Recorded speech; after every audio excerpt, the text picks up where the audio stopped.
Hi, this is Shambhavi. Welcome to my weekly podcast about spirituality, love, death, devotion, and waking up while living in a messy world. The Satsang with Shambhavi podcast is recorded live each week with students of our nonprofit community, Jayakula. For more information and to find out about attending a satsang, visit jayakula.org. Thanks for listening. Much love to you, wherever and however you are. So tonight I thought I would talk about one of the factors that makes Trikashaivism or any direct realization tradition what's called a mature tradition. In other words, if you read the ancient tantras or any of their commentaries, you will frequently see statements to the effect that someone who finds this kind of tradition due to infinite circumstances and their own activity as practitioners, that those people are ready for a path that's a little more direct, that requires some more self-responsibility, and that might actually be a little bit more rough and tumble. This is what they mean by mature. And I want to address one of the many, many factors that might cause ancient writers to say such a thing. And that is how we relate to what is called reactivity in this tradition, or in any of the direct realization traditions, really. What is reactivity? Reactivity is when we have some sort of pattern of emotion, usually, or it could be a pattern of thought also, that it's always accompanied by some kind of emotion. And it's a habitual pattern.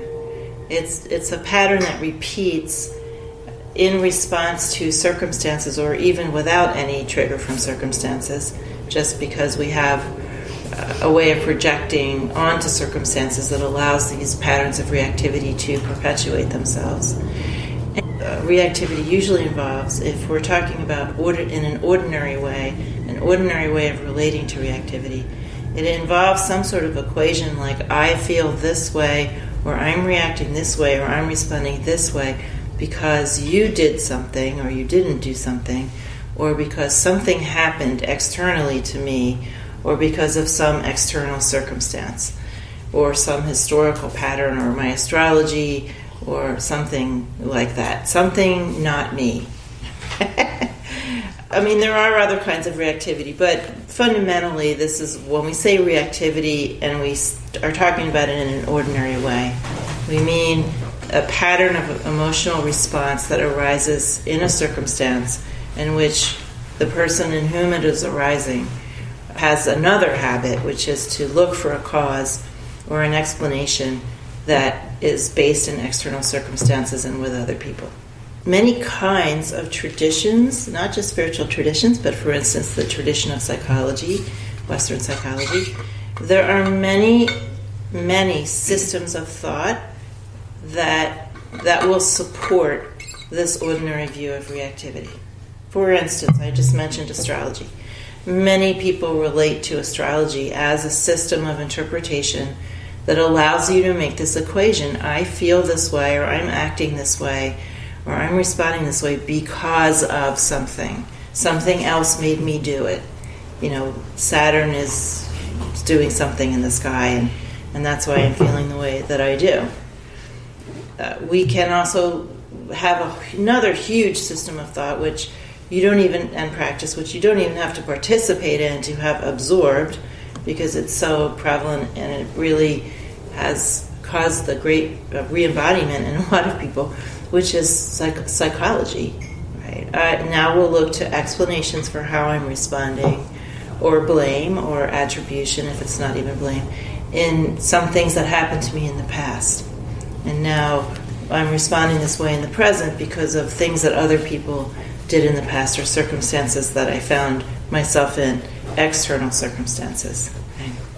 You get the idea that the thrust of this kind of explanation or attribution of cause is to basically place the trigger for certain reactivity outside of the person, And what is your responsibility in those situations? Your responsibility is to try to heal from some kind of hurt, or understand it, find an explanation for it, tell a story about it, or remove yourself from a certain situation that is deemed harmful and is causing a trigger, or in interpersonal relationships demand that other people behave differently. This is a vast topic of how we relate to reactivity. In this tradition, we have, as many of you know, a very different view of reactivity. And this speaks to why this is considered to be kind of a mature path for people that have sort of already been around the spiritual block a few times. That's what they mean by mature. Our view of reactivity is that your reactivity is not caused by circumstances. Your reactivity is caused by the fact that you showed up with certain patterns of body, energy, and mind, and then other patterns have developed possibly during this life. So the classic example is that if you have the same stimulus in front of 10 people, they're going to react 10 different ways. There is no one absolutely necessary reaction to any circumstance. There are infinite possible reactions to circumstances. I like to use in a funny way the example of someone picking their nose, because that annoys a lot of people. So if you had a person picking their nose in a room with 10 people, maybe someone would be grossed out, another person would be angry, another person would suddenly feel like picking their own nose. Somebody else would think it was rude. Somebody else would think it was funny and would laugh, frat house joke kind of person. Somebody else would be so self-absorbed they wouldn't even notice. Right? So there is no prescribed reaction to someone picking their nose. But that's a funny thing. But there's also no prescribed reaction to much more serious kinds of transgressions. So there's no prescribed reaction to someone yelling at you. There's no prescribed reaction to someone physically harming you. There's no prescribed reaction to someone imprisoning you. There's no prescribed reaction to someone battering you in some way emotionally.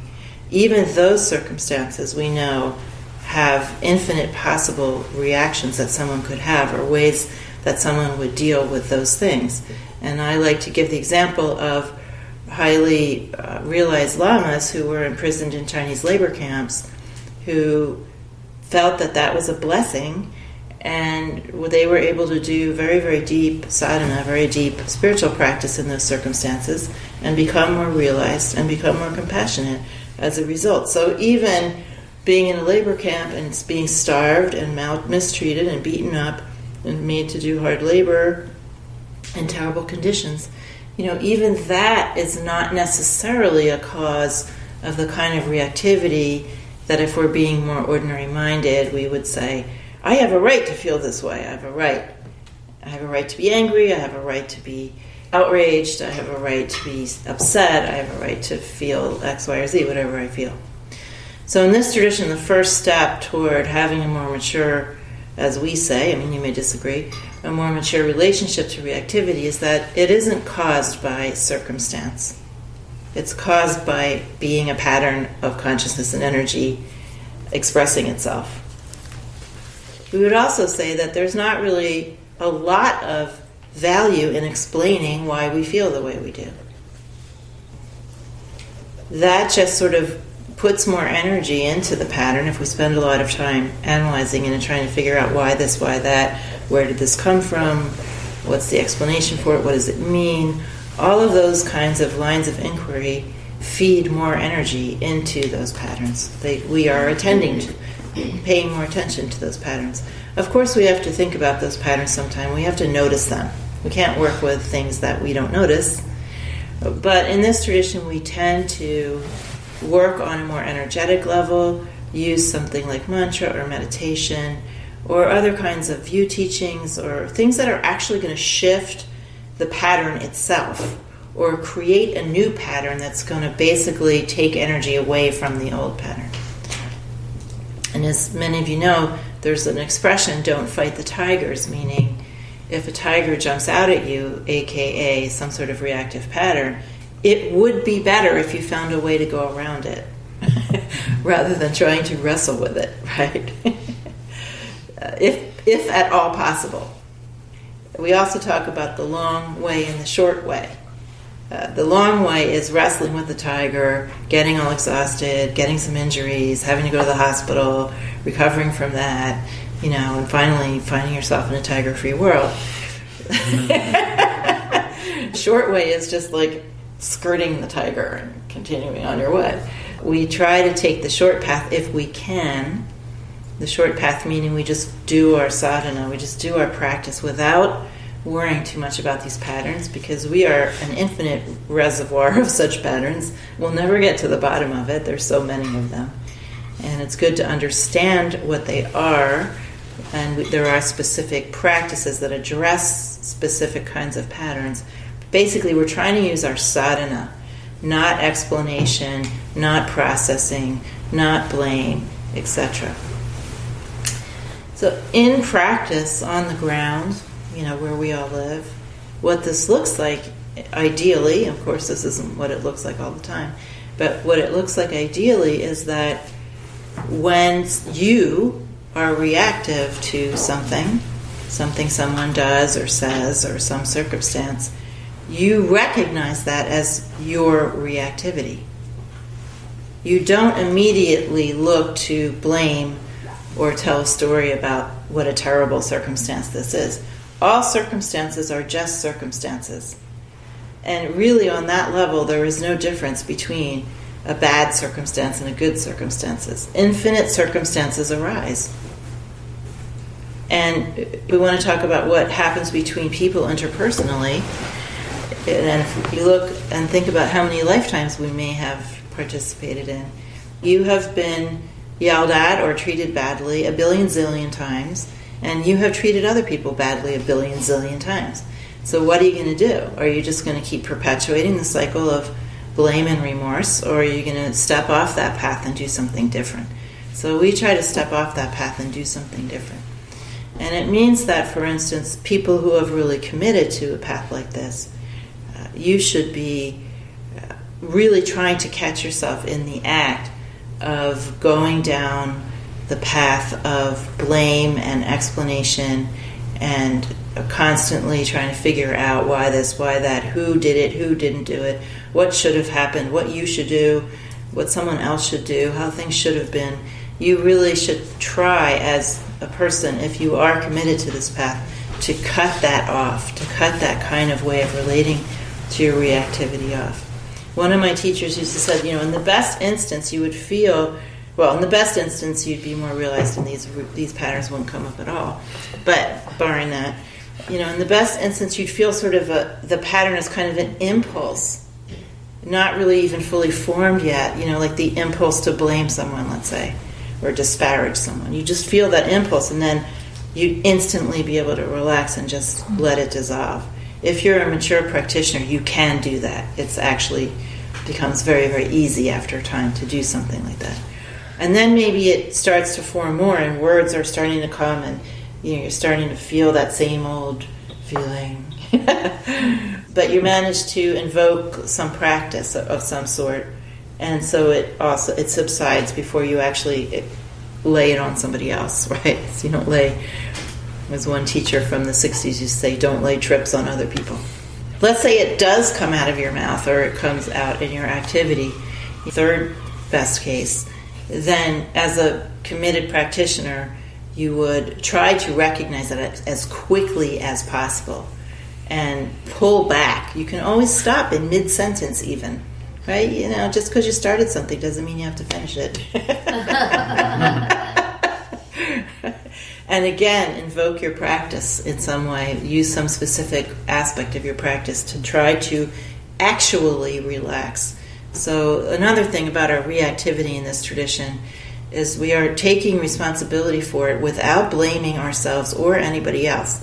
We came in with most of these patterns. What's there to blame? There's no blame to go around. There really isn't.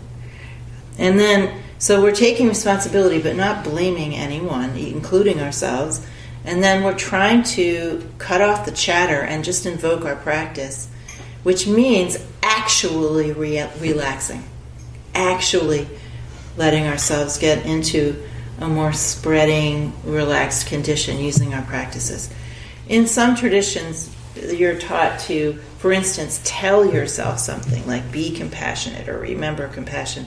We don't really work that way.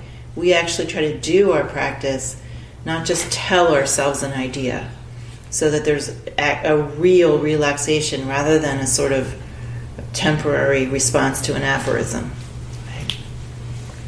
And then in the fourth case, you actually go full-blown reactive. Right? the meter of the Geiger counter is ticking away. And then your responsibility is as soon as possible to be mature, recognize what you're doing, apologize and say, oh, yeah, I let that one go. As soon as possible, like no more than a few hours or a day. Like you don't let things fester and think, oh, I have a right to feel this way. This person wronged me, or that didn't work out the way I wanted it to and it was terrible, and I have a right to feel all these things. We don't cultivate that. We don't cultivate that kind of inner dialogue where we're constantly defending ourselves, defending our fragile egos, defending our position. We really have to understand at some point, if we're really in this path, that those things are just extending our suffering. They are not helping us. They are not getting us anywhere, but delaying our recognition of what our real condition is. Most people feel lonely and fragile, and then there's all kinds of effects that happen, all kinds of reactivities to simply avoid feeling lonely and fragile. So if we can just feel how we actually are, if we have the courage to do that, then we don't have to be so reactive to other people. So once we become reactive, it's already full-blown. Your question to yourself is, how do I really feel? To go in and feel what's really happening in your heart, not what's happening out here. So these are some different levels, I would say, of working with reactivity and how we can do it in a more mature way, understanding the view that our reactivity is not caused by anything we can identify. Ultimately, this reality, this alive, aware reality, does whatever it wants. It creates patterns of reactivity, not us. That's the absolute view. Every pattern that you have was simply created in order to create an interesting phenomena. Each of you are a unique and interesting phenomena, something that's rich. Our reactivity, our fixations give us a certain amount of richness, even though they're also stale and boring. But we have personalities, and we also have enlightened personality, not just fixated personality. But every single thing about you was created by what we could call God. So none of us, even if we had every great system of analysis ever invented on Earth, none of us could ever really say why things are the way they are. That is just, that any kind of ultimate explanation is simply not available to us unless we go to the absolute view, which is all of this was created by God. So, ... just deal with it.